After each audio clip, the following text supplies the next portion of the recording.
네, 오늘은 하나님께서 예레미야 선지자를 통해서 우리에게 해주시는 말씀을 잘 청정해서 듣는 시간을 갖겠습니다. 사실 오늘 본문의 말씀은 그렇게 어렵지는 않으셨을 거예요. 우리의 삶에 저는 인생이라는 단어를 참 좋아하는데, 인생, 인간의 살아가는 삶, 그 인생에는 두 가지 길이 있다고 합니다. 그리고 이 두 가지 길은 절대 양립할 수 없는 분명한 다른 두 길이 있고, 그 길에 대해서 너무나 분명하게 주님께서는 설명을 하고 있습니다. 함께 살펴보기로 하겠습니다. 5절입니다. 네, 여호와께서 말씀하셨습니다. 여호와께서 말씀하셨기 때문에 진실이시겠죠. 진리십니다. 자, 첫 번째 길은요, 이런 사람들한테 주어지는 길이라고 합니다. 첫 번째, 사람을 믿는 자. 육신으로, 두 번째가 다 같은 말이에요. 육신으로 그의 자신의 힘을 이렇게 삼는 자, 자신의 힘에 의지하는 자. 그래서 마음이 여호와에게 떠난 자, 이 사람을 의지하고 자기 자신의 힘을 의지하고, 그로 인해서 여호와한테 의지하지 않는, 그래서 떠나 있는 자, 그 자는 저주를 받는다고 합니다. 그리고 그 저주를 받은 자가 사는 삶, 그가 경험하는 삶은 6절, 사막의 떨기나무 같다고 합니다. 사막, 물이 없는 곳에서 떨기나무, 얼마나 크겠습니까? 아주 작은, 잎도 되게 조그맣고 되게 말라서 이렇게 탁 하면 이렇게 폭 하고 부서지는 떨기나무 같아서요, 좋은 일이 오는 것을 보지 못한다고 합니다. 좋은 일이 경험되는 것도 아니라 좋은 일이 오는 것조차도 보지 못하는 짧은 삶 가운데, 광야, 간조한 곳. 간조라는 것은요, 흑암, 타다, 이런 뜻이에요. 그러니까 막 그 이글거리는 사막 가운데서 뜨거운 태양볕에서 이렇게 탄 어떠한 그런 볼품없고 뜨거운 곳, 건건한 메마른 땅에, 사람이 살지 않는 땅에 산다라고 이야기를 하고 있습니다. 우리는요, 흔히 더위를 세상의 고난과 이 성경은 참 많이 이렇게 비유를 하고 있어요. 곧 이렇게 사람에게 의지하고 자신의 힘에 하나님 의지하고, 그러면서 여호와에게 의지하지 않는 사람들은 결국 굉장히 험난한 고난 가운데서 메마르고 팍팍하고 피곤하고 곤고한 삶을 살아가고, 그것은 하나님께서 내리시는 저주라 말씀을 하고 계십니다. 자, 그리고 그리고 난 다음에 이제 이 그렇지 않은 삶에 대해서 이제 이야기를 하고 계시는데, 그것은 7절이죠. 여호와, 그러니까 사람이 아닌, 자기 자신이 아닌 곧 여호와를 의지하고 결국은 또 여호와를 의뢰하는 그 사람은 저주가 아닌 복을 받는다라고 굉장히 대조적으로 설명을 하고 있습니다. 그리고 이들은 어떤 복을 받느냐 하면, 사막의 떨기나무와 다른 물가에 심어진 나무라 표현을 하셨습니다. 그리고 그 뿌리는 강변에 뻗치고, 강변에 이렇게 뻗쳤으니까 물을 언제나 이렇게 쭉쭉 빨아들일 수가 있겠죠. 그래서 더위가 올지라도 두려워하지 않습니다. 그래서 그 잎이 언제나 청정하다, 그렇게 써 있고, 가무는 해에도, 그래서 가뭄이 굉장히 이렇게 심한 연도에도 걱정이 없이 결실이 그치지 아니하다라고 이야기를 하고 있습니다. 그러니까 어떠한 고난과 어떻게 보면 실패, 그 속에서 오는 힘겨운 가운데서도 주께 의뢰하는 자는 그 주가 주시는 물가에 심겨진 생명수로 인해서 그들은 어떻게 보면 이 고난 가운데서도 푸른 청정함, 생기를 잃지 않고 그 속에서 계속 결실을, 삶의 열매들을 거두는 복된 삶을 살아간다는 이야기입니다. 여기서 저희가 이해를 못할 것도 없고 우리가 또 몰랐던 걸 지금 우리가 새롭게 아는 새로운 것도 없습니다. 그렇죠? 하나님을 의뢰하는 자, 하나님 외의 것을 의뢰하는 자, 이거에 대해서는 우리가 익히 너무나 잘 알고 있기 때문에 오늘도 하나님께 의지하고 하나님께 배워가기 위해서 오늘 우리 기도원은 이 자리에 모여 있습니다.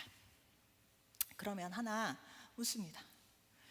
이렇게 간단한, 분명한 이 길을 있다면 그렇다면 우리는 하나님을 의뢰하고 의지하면서 살아가면 되는 거 아닌가?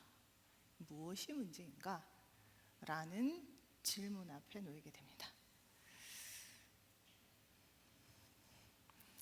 자, 세상에는요 양립하지 않는 것들이 좀 있어요. 이게 과학적으로는 어쩌면 양립을 할지 모르겠지만 결국에는 불하고 얼음은 양립이 안 되는 것 같습니다. 분명한 거는요, 정말 아무리 어떠한 예외적인 상황을 봐도요, 어둠하고 빛은 함께하지 않는 것 같습니다. 분명하게 아주 깜깜한 흑암이어도 거기에 바늘구멍 같은 한 줄기의 빛이 오면 어둠은 당연히 사라지게 되어 있어요. 그래서 어둠과 빛은 양립할 수가 없습니다. 죄와 하나님도 양립할 수가 없습니다. 우리가 너무나 잘 알고 있죠. 그렇기 때문에 이 길, 인생의 이 두 길 외에 이렇게 얼치기 설치기로 걸쳐있는 제 삶의 길은 하나님께서 없다, 딱 두 길이 있다라고 제시를 하고 있습니다. 그렇기 때문에 우리는 당연히 사람을 의뢰하는 길이 아닌, 그 속에서 떨기나무와 같이 경험되는 팍팍한 삶이 아닌, 우리는 하나님에게 의뢰된 물가에 심겨진 나무가 경험하는 그 청정하고 생기 있고 결실이 풍성한 삶을 누리기는 원하는데, 왜 우리는 이 간단하고 명료한 길에 우리는 늘 실패하거나 좌절을 하는지 묻게 됩니다. 아이고, 제가 50견이 왔나 봐요. 여기 허리가, 이게 어깨가 너무 아파요. 자, 그래서 이게 이렇게 보다 보면 그 해답이 지금 우리 이 9절에 있는 것 같습니다. 자, 이렇게 이야기를 하고 난 다음 바로 마음의 얘기로 넘어가요. 만물보다 거짓되고 심히 부패한 것은 마음이라 누가 능히 이를 알리오마는. 자, 우리의 마음이 근데 문제는요, 부패되어 있다는 겁니다. 부패되어 있다는 거. 그래서 솔직히 말해서 우리가 무슨 마음을 품었는지 우리가 알지도 잘 못한대요. 그러면서 10절에서 나 여호와는 심장을 살피며, 심장이 곧 마음인데요, 마음을 살피며 폐부를 시험하고, 너의 마음속에 무엇이 있는지를 보시고, 그리고 각각 그의 행실과 그의 행위와 그의 행실대로 보응하신다고 합니다. 곧 정말 떨기나무처럼 너의 마음이 나를 의뢰하지 않으면 떨기나무와 같은 삶을 살고 보응하시죠. 그리고 그렇지 않은 사람은 물가에 심겨진 나무로 하나님이 살아가게 하신다는 약속이 있습니다. 자, 그렇다면 우리는 하나님 안에서 하나님을 의뢰하고 살아가야 되는데, 이놈의 마음이 부패되어 있어서 우리가 지금 하나님을 의뢰하고 있는 건지 아니면 사람, 자기 자신을 의뢰하고 있는 건지 참으로 많이 헷갈리며 살아간다는 것입니다. 아까 양립할 수 없는 게 있다고 그랬죠. 뭐요? 죄와 하나님은 양립할 수 없습니다. 우리가 부패되어 있고 우리가 심히 거짓되어 있다면 당연히 하나님 곁에 가는 것을 꺼려하는 것이 인간의 본성입니다. 자, 그렇다면 우리의 마음이 하나님 안에 있는지 어떻게 우리가 살펴보고 검증할 수 있을까요? 자, 그러기 위해서는 우리가 얼마나 인간이 마음이 기만적으로 움직이고 있는지를 우리는 좀 잘 알아야 됩니다. 우린요, 한편으로 하나님도 연구를 해야 되지만 한편으로 우리 이 죄성에 대해서도 상당히 많이 봐야 됩니다. 우리가 생각보다 하나님을 알기에는 힘쓰지만 자기 자신에 대해서 알게 힘쓰지를 잘 않아요. 그래서 얼마나 죄가 복잡하고 기만적으로 흘러가는지를 잘 모릅니다. 그래서 우리는 그저 하나님을 향한 하나님의 종교적인 행위들을 보고 저 친구는 신실하다, 혹은 나는 하나님 안에 지금 그 길을 가고 있다라고 착각을 할 때가 있어요. 그렇기 때문에 우리는 내 마음속에 심히 거짓되고 부패되어 있는 제 기만성을 조금씩 알아채가는 은혜의 시간도 가져야 합니다. 자, 제가 전공이 상담이죠. 자, 인간의 제 기만성 중에 하나가 우리에게 흔히 나타난 방어 기제라는 것입니다. 자, 방어 기제는 뭐요? 우리의 불편한 어떤 우리를 불편하게 하는 감정을 일으키는 외부적인 상황 혹은 내면적인 상황을 불편함을 자꾸 경험하는 게 너무 싫으니 자신을 좀 보호하기 위해서 방어의 태도들을 취하는 것입니다. 그래서 그것들을 좀 낮춥니다. 그러니까 뭐예요? 진실된 어떤 불편한 진실을 마주하지 않게 되는 어떤 우리 안에서의 사이클이 있다라는 거예요. 그래서 이 외부의 불편한, 나를 불편하게 하는 진실을 좀 왜곡합니다. 내지는 내 안에서 일어나는 불쾌한 감정들을 좀 왜곡해요. 그래서 그것들을 좀 편안하게 가져갑니다. 그리고 그것이 진실이라고 믿어버려요. 그래서 늘 우리는 이 왜곡된 진실 앞에서 하나님과 대화를 하는 경우가 참으로 많습니다. 세상의 심리학에서는 이건 참 좋은 기제라고 얘기를 하고 있어요. 그런데 좀 병리적인 게 있고 미성숙한 기제가 있으니까 좀 성숙한 기제로 옮기면 됩니다. 근데 이것을 방어 기제를 없앨 수는 없어요. 이건 생존 본능과 같은 정신적인 기제입니다 라고 설명을 하고 있어요. 그렇지만 우리 기독교에서 하나님은 뭐라 말씀하셨죠? 뭐가 제일 싫어하시죠? 거짓입니다. 참 만남을 좋아하세요. 하나님과의 참 만남, 나의 어떻게 보면 죄악된 참 만남을 통해서 하나님께 나아오기를 진정으로 바라고 계십니다. 자, 방어 기제, 우리가 흔히 이 종교 생활을 하면서, 믿음 생활을 하면서 방어 기제가 어떤 형식으로 나타난지를 좀 살펴볼게요. 자, 그러면서 나를 한번 살펴보시기 바랍니다. 내가 진짜 이런 종교 생활, 나의 믿음 생활이 하나님을 위해서 한다고 했는데 알고 봤더니 그게 아니라 하나님의 영광과는 아주 무관한 나의 불안한 존재를 어떻게 보면 확인받기 위해서, 붙들기 위해서 내가 종교라는 것 뒤에 숨어서 내가 뭔가를 왜곡하고 있었던 건 아닌가를 살펴보는 그런 시간 좀 가져보도록 하겠습니다. 일단은요, 여기에는 없을 거예요. 흔히 이거는 사실은 병리적인 기제에 해당된다고 합니다. 이게 되게 심하신 분은요, 관계 속에서 조금 관계하기가 힘드세요. 그래서 여기에서는 별로 없으실 텐데 세상 사람들은 사실은 많이 나타나는 경우입니다. 자, 종교적으로요 그런 얘기들 많이 해요. 자, 하나님 살아계시다 라고 얘기를 한 거나 천국과 지옥이 있다 그랬을 때 아이 그런 거 없어 라고 듣지도 묻지도 따지지도 않고 없다라고 부정을 하시는 분들이 계세요. 자, 뭐냐면 이들에게 어떻게 보면 우리에게 가장 근원적인 삶의 어떻게 보면 영생, 죽음, 이거 이렇게 들여다보면 하나님을 모르는 자에게는 상당히 불안한 이슈입니다. 굉장히 두려운 이슈예요. 그래서 그것들을 이렇게 떠올리고 이렇게 생각하다 보면 굉장히 혼란스러워지고 이게 삶이 난해해집니다. 그렇기 때문에 이런 부분들을 자꾸 누르고 없애려고 해요. 그 중에 가장 초보적이고 원시적인 방어 기제가 없다라고 부정해버리는 겁니다.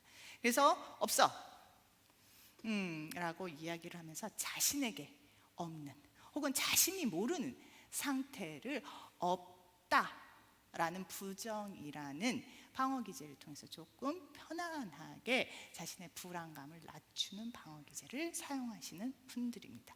그런 분들은 일시적인 이 없다라는 부정으로 좀 평안을 얻으실 수가 있겠죠. 또 어떤 사람은요, 유독 그런 사람들이 있어요. 자기가 굉장히 일이 잘 풀릴 때 우리 하나님 너무 좋으신 하나님, 참 좋으신 선하신 하나님, 최고의 하나님이라고 하면서 굉장히 하나님을 이렇게 떠받듭니다. 근데 어느 순간 자기한테 좀 불리하거나 섭섭한 상황이 딱 도래하면 이게 스폰지가 없어요. 바로 하나님한테 원망이 막 갑니다. 하나님 왜 나를 이러면서 이렇게 하나님에 대한 기복이 굉장히 심하신 분들이 있어요. 자, 흙과 백의 논리입니다.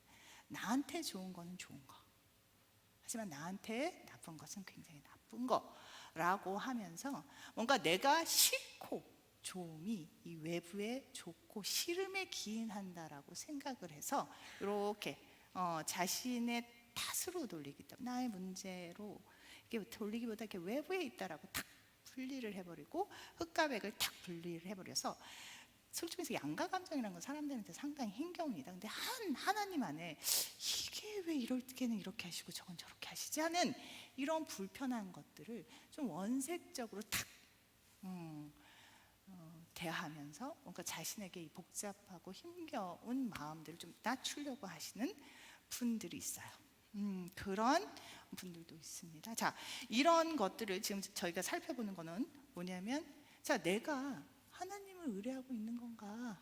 하나님한테 칭송을 하고 하나님 왜 이래요? 라고 하는 것들이 지금 정말 하나님을 대상으로 참 만남을 하고 있는 건가? 아니면 나의 불안 때문에, 나의 힘으로, 혹은 어떤 사람의 평가 때문에 내가 좌우되면서 사실 이런 불편한 감정들을 하나님이라는 그 대상과 존재 앞에 투척하고 있는 것인가를 살피기 위해서 우리가 이렇게 바라보고 있는 것입니다. 자, 그리고 또 어떤 분들은 그런 분들이 있어요. 본인이 죄졌어요. 본인이 잘못했어요. 근데 그것들을 자신의 것으로 돌리지 않고 계속 하나님을 원망합니다. 하나님 왜 나한테 골탕을 먹이십니까? 하나님 도대체 왜 나한테 복을 주지 않으십니까? 왜 이렇게 인색하십니까? 하면서 계속 망상적인 투사를 하고 있어요. 또 어떤 분들은요, 그런 얘기들을 해요. 내가 하나님한테 다가가는 게 불편해요. 왜냐면 지금 내가 뭔가 이렇게 깨림직한 게 있는데 그것들을 하나님 안에서도 숨기고 싶어 하는 인간의 마음이 있습니다. 그런데 그 부분을 내가 하나님한테 솔직히 말해서 다하기 힘든 거야 라고 진실한 참 만남을 하는 게 아니라 하나님이 나를 꺼려 하신다 라고 생각을 하시면서 자신의 마음을 그냥 하나님께 투사를 해서 하나님이 나를 그렇게 생각하셔 라고 생각하는 경우가 많습니다. 예를 들면요, 그런 경우 있죠. 아버님한테 약간의 편애를 받았던 사람들, 편애를 받았던 사람들은 하나님은 어쩌면 공정하시지 않을 수 있어. 하나님은 되게 바쁘시기 때문에 나한테까지 신경을 쓰지 않을 수 있어. 그러니까 본인이 솔직히 말해서 사람에 대한 어떤 마음들입니다. 근데 그 마음을 하나님한테 투사를 해버리는 거죠.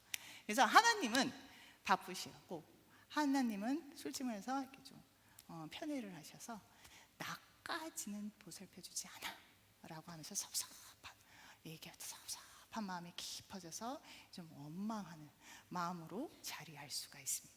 근데 그게 솔직히 말해서 자신의 생각이에요. 하나님의 선하심과 하나님의 공의와 자비와는 아무런 무관한 마음일 수 있습니다. 또 어떤 사람은요, 봉사하고 이게 섬기는 게 솔직히 말해서 싫어요. 너무 귀찮아요. 너무 힘들어요. 근데 그것들을 이렇게 보여준다라는 것은 참 성경적이지가 않아요. 그래서 어떻게 하냐면요, 진짜로 아파요. 진짜 아파요. 그래서 이 친구가 아침에 일어났는데 정말로 본인은 생각해요. 나가서 섬기고 싶고 봉사하고 싶은데 아파요. 그래서 아프다라고 이야기를 합니다. 신체화입니다. 근데 병명은 없대요. 병원에 가도. 그런데 이 아프기 때문에 난 아파서 못해 라고 익스큐즈를 하는데 사람들이 꾀병인 것 같은데 너 솔직히 말해서 아파? 왜 근데 너는 아프다는 타이밍이 이렇게 항상 이 타이밍이야? 하면서 의심을 하게 되면 그 친구들은 더욱더 억울한 감정을 갖게 됩니다. 이렇게 아픈 친구한테 난 진짜로 아픈데 어떻게 너는 나한테 이렇게 냉정할 수가 있어? 하면서 이 나의 모든 섬기고 싶지 않은 마음들을 바깥에 투척하면서 이 친구는 냉정하다 라고 이야기를 할 수 있습니다. 혹은 섬기는 거나 이런 것들을 자꾸 까먹어요. 까먹고 싶지 않은데 까먹어요. 그러면서 본의 아니게 내가 그걸 하지 못했다라고 하면서 수동 공격을 하기도 합니다. 혹은 어떤 사람들은요, 너무 이 친구가 미워 죽겠어요. 너무 싫어요. 그런데 하나님이 사랑하라고 했지라고 해서 하나님의 말씀, 하나님의 영광을 위해서 그 친구를 하나님 안에서 씨름하면서 용서하고 하려고 한 마음이 아니라, 자, 이 친구가 힘들어요. 근데 이 친구는 좀 성격도 자신이 보기엔 좀 고약한 것 같아요. 그래서 그냥 미운 아이 떡 하나 더 준다 해서 그냥 오냐 오냐 해주고 있는 거죠. 그래, 였다. 그래, 알았어. 응, 그래 하면서 본인은 생각합니다. 아, 나는 원수를 사랑한다. 하나님, 저는요 마음에 내키지 않았지만 주님의 약속 때문에, 주님의 가르침 때문에 저는 오늘도 그 친구와 인사를 하고 그 친구한테 웃음으로 나이스하게 대답을 했습니다 라고 이야기를 하고 있어요. 그 친구는요, 그렇지만 그 친구에게 보낸 호의는요, 하나님의 영광과 하나님의 자비와는 무관합니다. 그냥 내가 불편해서, 내가 귀찮아서, 그 친구랑 뭔가 얽혀서 이런저런 갈등을 겪기보다는 그냥 나이스한 태도로 그 친구한테 대하는 것, 그거 상대방도 아니고 하나님도 아닌 나 자신을 위한 일들입니다. 그런 것들을 반동 형성이라고 얘기를 해요. 그래서 미우는 사람 떡 하나 더 준다, 먼저 이런 속담들도 거기에 해당이 되는 것도 있지요. 또 한편으로는 또 이런 것도 있습니다. 아, 공동체가 너무 힘들어요. 근데 문제는 내가 섬겨야 되고 내가 살펴야 되는데 그런 것까지는 하기 싫어요. 그렇기 때문에 얘기를 하자. 좀 만만한 친구한테 탓을 합니다. 야, 저 리더는 너무 냉정해. 저 임원단들은 너무 좀 일들을 좀 그렇게 해 하면서 본인이 사실은 해야 할 것들, 그리고 본인이 좀 불만스러운 것들을 좀 그 대상한테 어떤 일들에 또 바로 보지 못하고 어떤 만만한 대상, 만만한 사람들한테 비난을 통해서, 정죄를 통해서 그것들을 좀 처리하는, 나의 불편한 감정을 처리하는 그런 것들도 있습니다. 이런 식으로 우리는 끊임없이 하나님의 이름으로 섬기고 희생하고 뭐 이러는 것들을 가지고서 사실 많은 종교 행위, 믿음 행위를 하고 있지만 결코 그것이 하나님과 무관한 수많은 일들을 하고 있습니다. 근데 그것들을 착각해요. 나는 이렇게 하나님 일들을 하고 있는데. 그런 경우들이 참 많이 있습니다.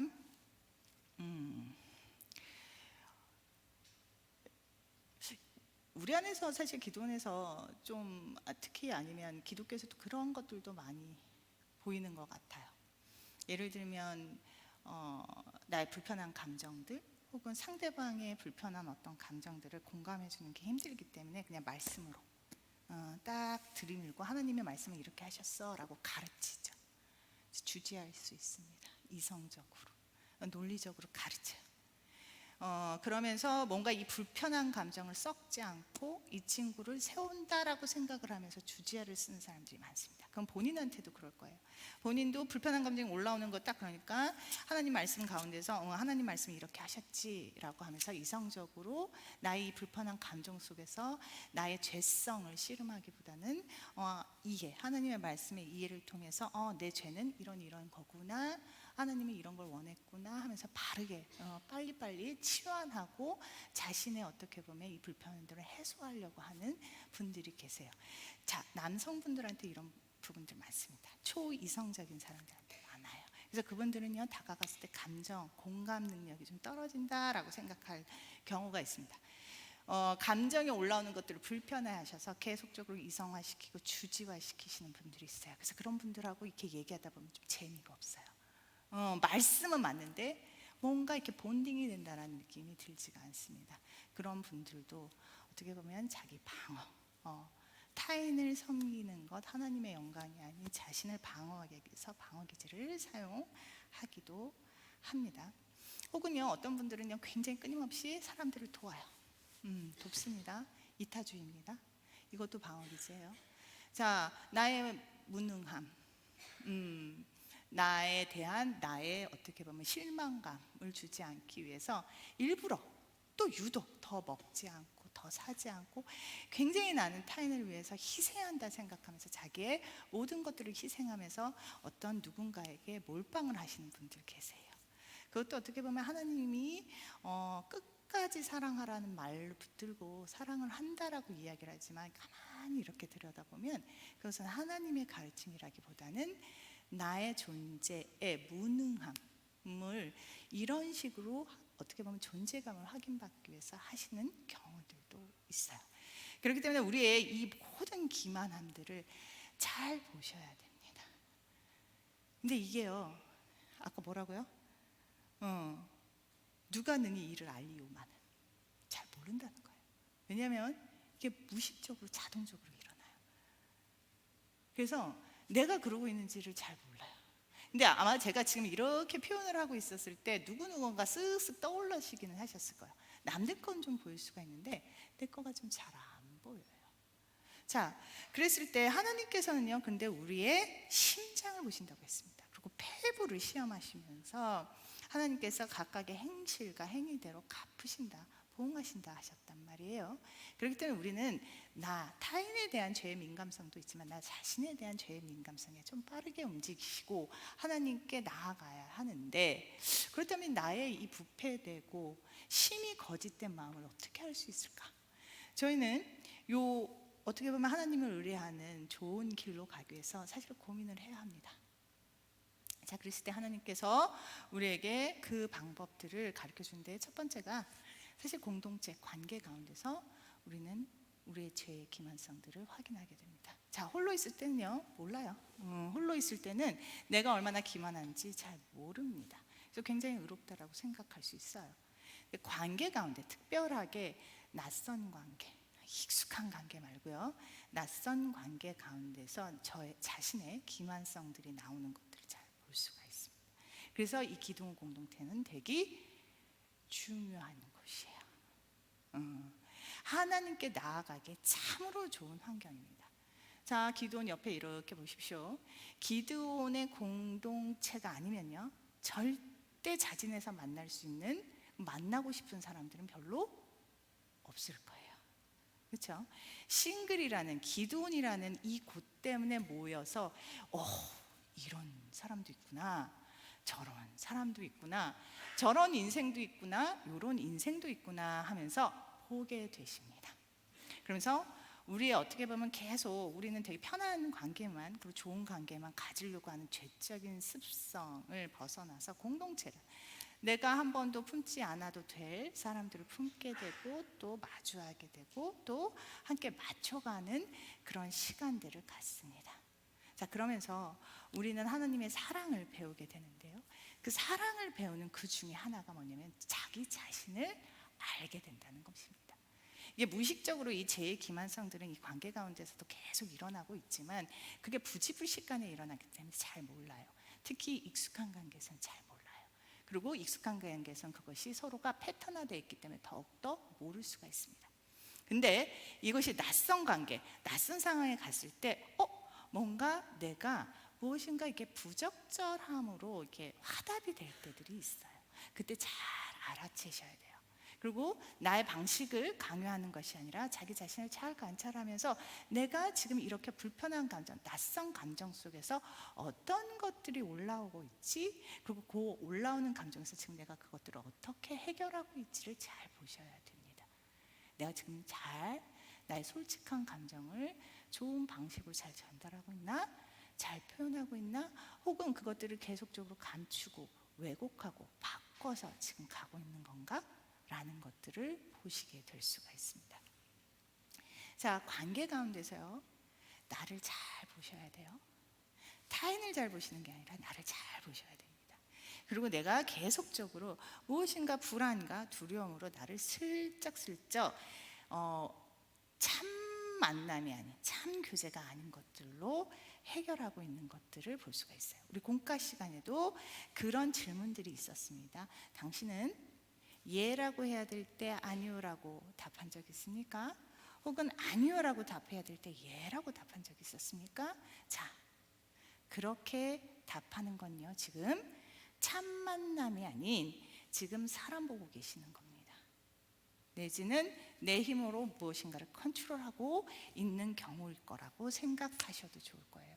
혹은 한편으로는요, 외모에 너무 신경이 쓰여서 낭망하고 계시는 경우도 있을 수 있습니다. 자, 그것 또한 사람의 평가에서 사람에게 자유하지 않은 자신의 시각과 가치를 평가할 수 있는 것입니다. 자, 여기 있으신 분이요, 특히 여자분들이요, 자, 집에서 저랑 바깥에서 태도가 굉장히 다르신 분들도 계세요. 특히 청결 문제요. 청결 문제가 밖에서와 안이 굉장히 다르신 분들이 있습니다. 곧 내가 다르다라고 지금 다르게 하는 이 잣대의 기준 뭐냐면 사람입니다. 사람이 없었을 때 나의 행동을 잘 보십시오. 사람이 있을 때 나의 행동을 잘 보십시오. 당신은 주의 영광으로 사는 뒤보다는 사람의 시선 속에서 움직이고 좀 더 나이스한 자신을 포장하고 있을 확률이 크십니다. 자, 여러분 중에서요, 수치심이라는 걸로 굉장히 힘겨워하시는 분들이 있을 수 있습니다. 오늘 공과 공부에서 수치심을 다룰 거예요.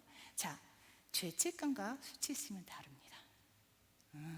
근데 여러분, 죄책감은요, 내가 잘못한 것에 대한 어떻게 보면 부끄러움일 수가 있습니다. 내 자신과는 별개로 내가 잘못한 것에 대한 어떻게 보면 책임감, 죄책감, 그러니까 그런 어떤 불편한 감정들일 수 있어요. 근데 수치심은요, 나의 어떻게 보면 들키지 않고자 하는 어떤 마음들, 그런 마음들이 상대방한테 들켰을 때, 남모를 누군가한테 들켰을 때 올라오는 부끄러운 감정입니다.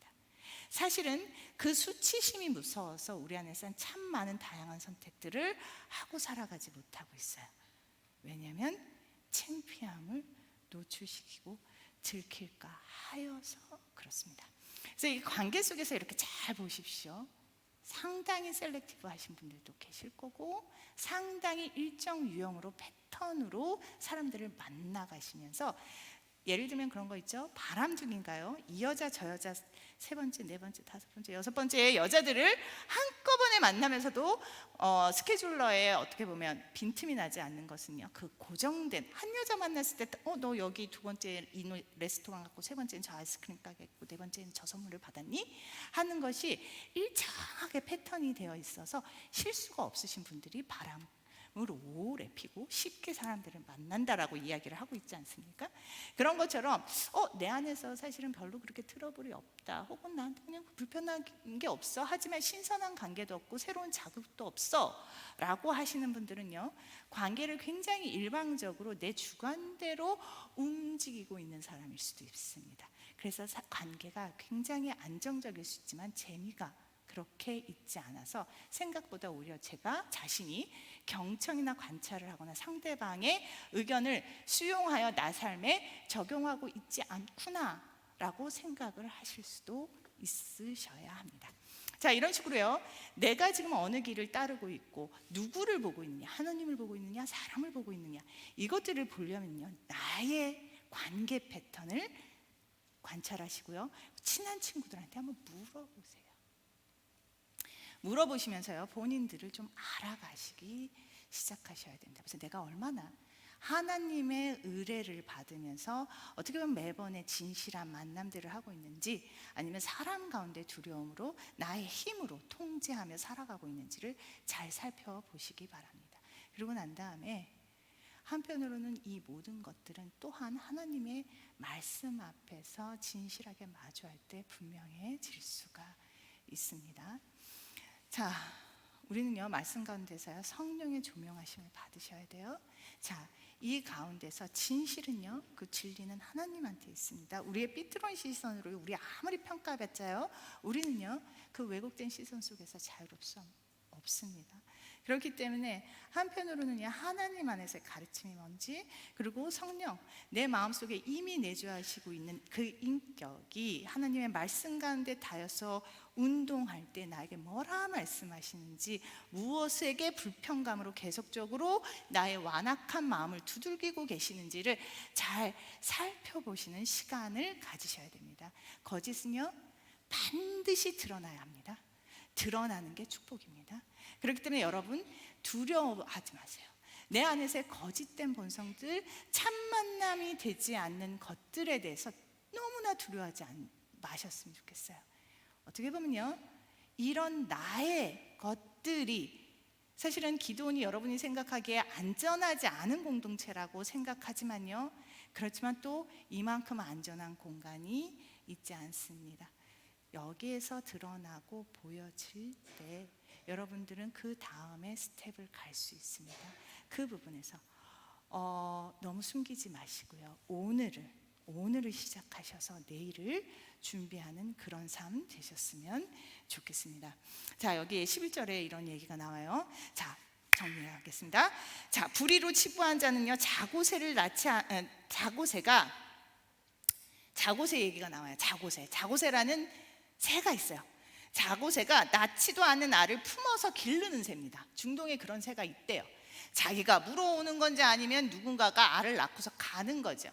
자, 그리고 난데 그것들을 분별력 없이 불의로 어떻게 보면 치부해서 계속적으로 그것을 기릅니다. 나름대로 자기 것이 아닌 것을 품고 기르는 데 있어서 자고새도 나름의 노고와 수고가 들어갑니다. 그런데 나중에 이런 자고새는요,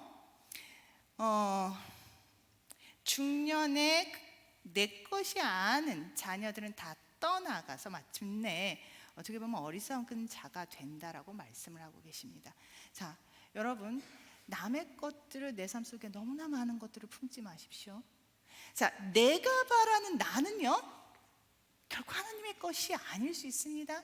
여러분들이 사회적인 가치, 부모의 기대, 그리고 뭐 또 나의 기대까지 첨부해서 어떠한 상들을 만들고 나를 여전히 끼워 맞추거나 아니면 그것이 되지 않았다고 좌절감과 낭만감에 지금 있으신 분들이 계실 거예요. 자, 내가 내 것이 아닙니다. 근데 그 내 것이 아닌 걸 너무나 오랜 시간 이 자고새처럼 품지 마십시오. 취하려고 하지 마십시오. 자, 하나님 안에서 내가 취해야 될 것들, 내 것, 하나님께서 허락한 것들만 품으시고 그것을 잘 갖고 가십시오. 그 가운데 하나님은 잎이 청정하고 결실이 지속되는 삶을 경험케 하실 것입니다. 그러니까 여러분, 자, 너무 욕심내지 마십시오. 욕심도 내지 마시되 너무 어리석게 분별 없이 행동하지도 마십시오.